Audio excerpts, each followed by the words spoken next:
Our final artist that we're going to be looking at in the High Italian Renaissance is Raphael. He was the youngest of the three, born in 1483. He was said to have been the most popular painter during his time. He was very social, eager for commissions. He did die at a young age of 37, so he didn't have quite the body of work as Michelangelo and Da Vinci, but the work that he did do were considered masterpieces. He was a masterpiece. His masterpieces were considered to be excellent examples of balance and harmony. Some of the other kind of interesting things about Raphael, at the age of 13, he ended up studying with a Florentine artist to study fresco painting.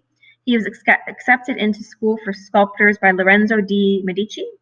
They treated him as a son. Again, the Medici family are the banker family, so they had a lot of money. They paid for a lot of artwork to be made. He was several years younger than Michelangelo, so they knew each other. They were kind of competitive with each other. And ultimately, Raphael took inspiration from Michelangelo's work, along with Da Vinci, and then kind of created his own sort of path. He was a favorite of the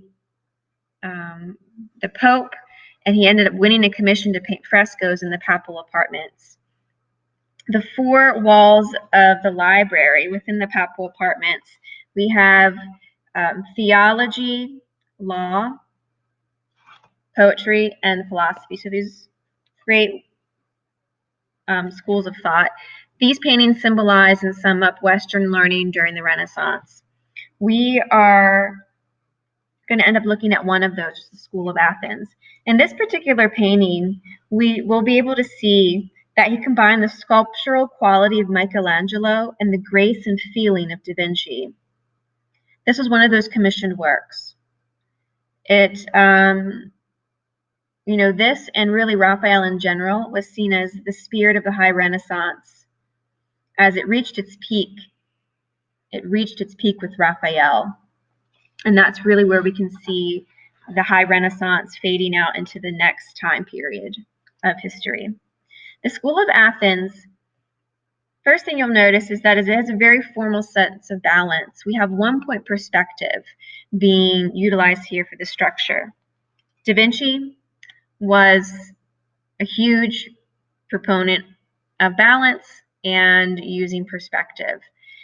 Take a minute and see if you can figure out where the vanishing point would be within this painting. Well, you should notice the vanishing point is right here in the center with these two figures, and they're kind of the keystone to the structure of this. We're going to be looking at these individuals as well as a few more. The story behind this painting, which was painted in 1509 to 1511, again is a fresco, which we know that both Michelangelo and Da Vinci were also familiar with that style of painting. It is seen to be the subject matter is a balance of pagan classicism and Renaissance Christianity. They're polar opposites. Paganism meaning no sort of belief in one God, as the Christian belief is in Jesus, in one ultimate God. We have masters of classical Greek thought, science, and art. They're in animated conversations. It's very dynamic. It's almost as if you walked in on this scene where all the greatest thinkers throughout history, they're not contemporaries, but they didn't all live during the same time. You put them all in one sort of room, in one space. They're sharing knowledge, history of learning. Here, the artist is considered an intellectual as compared to the medieval view of artists as craftsmen, because he put two portraits of two well-known artists, himself and Michelangelo. We're going to be looking at where those two individuals are here in a second.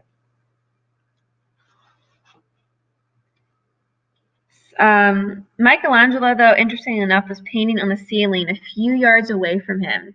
It was like next door. The Sistine Chapel was next door to the apartments. And he was said to have taken inspiration from the work that he was seeing there. So some of the colors that he's using and the structure of how he's painting these figures. In the center, where the vanishing points are, so that the focal point, we have Aristotle and Plato. Aristotle is the Greek philosopher. He was the first genuine scientist in history. He studied the physical sciences and the practical and concrete. He believed in the observable. So only reality, or the only reality, is the one that we can see and experience. That was his belief. You see him pointing towards the ground, the earth, what we see here on earth. On the other hand, we have Plato. He was a mathematician. He believed in the theoretical, that which can't be seen, the otherworldly sort of reality. So pointing up towards the heavens, the stars, the planets. So contrasting colors go along with the same theme of what we see here with the contrast in philosophy. The symbolism of the colors. So we have the blue and the green of Aristotle. They remind you of earth and water. They're weighted down to earth. We have the red and the purple. These are the colors of ether, meaning air, and then fire, which is your red. They have no weight. They float upwards towards the heavens where he's pointing.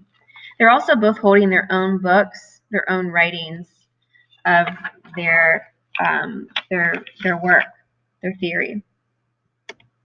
Here's Michelangelo, painted as a hermit, kind of just keeping to himself. His body language kind of speaks volumes. Might have been sort of a jab at Michelangelo because, again, they're competitive to a certain extent with each other. Really kind of interesting idea, and he knew that Michelangelo would see it. He's literally yards away painting his own masterpiece in the Sistine Chapel. Here on the right, we have, the far right is a portrait, a self-portrait. Raphael painted himself here as well, including himself in one of the great minds of history. So he obviously thought a lot of himself. The final two paintings are going to be similar subject matters. This is the Madonna in the Meadow, painting in 1505. It is oil on panel. Dimensions are listed there. He was, like we said, inspired by Leonardo and Michelangelo's own Madonnas. We'll check those out in a second. You're going to see that there's a pyramid composition. Okay, crown of head to toe, crown of head to John the Baptist figure here, and then crown of head to the toe of Christ. Also think of the Virgin of the Rocks, sort of the structure that we saw there. We have a pyramid composition clearly seen. There are little delicate halos, and then the cross. Again, think of the Virgin of the Rocks. One of those versions is very similar. This is, though, painted more clearly than Leonardo's. One additional thing, if you look in the background, you should notice this looks oddly familiar to the backgrounds of Da Vinci. These hazy, misty sort of landscapes, the sfumato being used here to create that. There are the three versions of Madonnas. One final thing I wanted to show you is we have a Tondo painting. This is also painted by Raphael.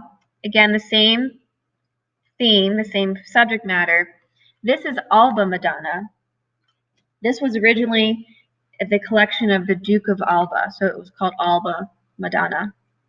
It was painted in 1510, and it is 37 inches in diameter, meaning it is in the round. It's rounded. So the black portion of this does not count as the painting. To paint in a circular form is called tondo. Tondo.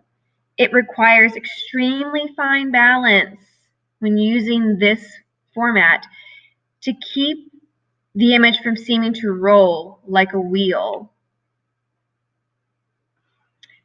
We have foreshortening of the leg, a sculptural quality of the robes is very reminiscent of Michelangelo. The sensitive faces and gestures of the grace and balance is all elements of